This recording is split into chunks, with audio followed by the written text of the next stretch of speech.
तुम्हें ढूंढते ढूंढते तुम्हारे बाबा और भाई उस टेढ़े आदमी के घर चले गए हैं और उसके कुत्ते ने तुम्हारे बाबा के हाथ पर भी काट दिया। क्या? अरे ओ ओ ओ क्या हुआ? जा टूट गया? हाँ, यकीन आ गया सबको। अरे दो ये जो चाहे कर ले, किसी को भी नहीं पता मैं तुम्हारे घर पे। आओ।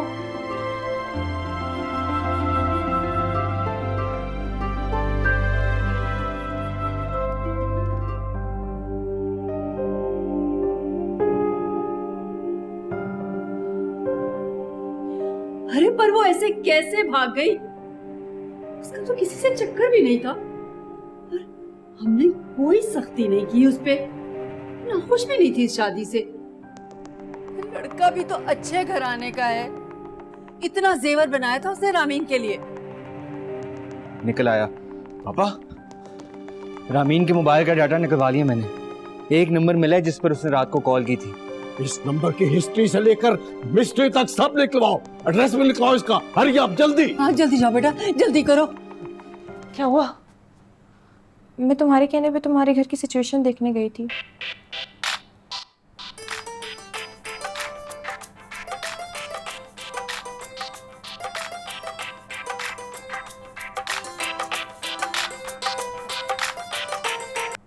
आओ बेटा आओ।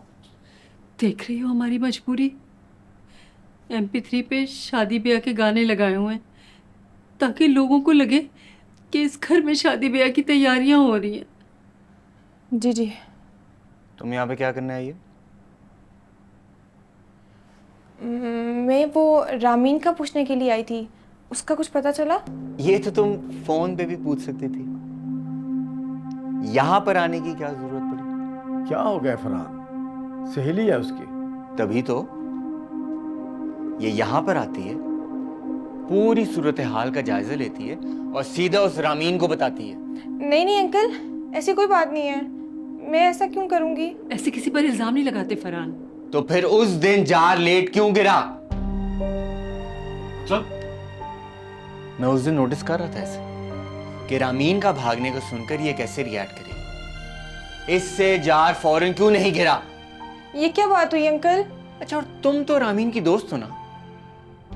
उसको तो रेड रोजेस ही नहीं पसंद, फिर तुम रेड रोजेस क्यों लेकर आई? मैंने तुम्हें वाज ले जाने को बोला था, तुमने उसमें रेड रोजेस क्यों डाल दिए? अब मुझे क्या पता था कि उसमें रोजेस नहीं डालने। अब खाली वाज ले जाते भी अच्छा तो नहीं लगता बंदा, तो इसलिए मैंने उसमें रेड रोजेस डाल दिए। मुझे थोड़ी ना पता था कि तुम्हें रेड रोजेस नहीं पसंद। और तो और तुम्हें ढूंढते ढूंढते तुम्हारे बाबा और भाई उस टेढ़े आदमी के घर चले गए हैं और उसके कुत्ते ने तुम्हारे बाबा के हाथ पर भी काट दिया। क्या? अंकल, मुझे रामीन पर थोड़ा बहुत शक तो था कि वो किसी को चाहती है, मगर वो इतनी सीरियस होगी ये अंदाज़ा नहीं था। बेटा हमें तो कहीं से नहीं लगा कि वो साफ गो लड़की पता नहीं इस बार हमसे क्या छुपा बैठेगी।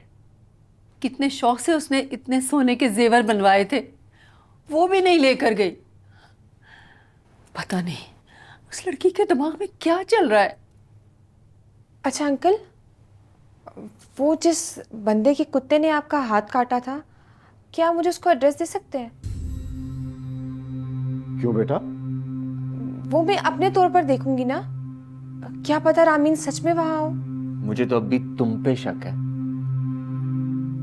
फरहान, तुम अभी तक उन रेड रोजेस में फंसे हुए हो। कोई गड़बड़ जरूर है अम्मी। मुझे तो इस लड़की की आंखें ही झूठ बोलती हुई नजर आ रही हैं। और तुम तो चुप करो यार।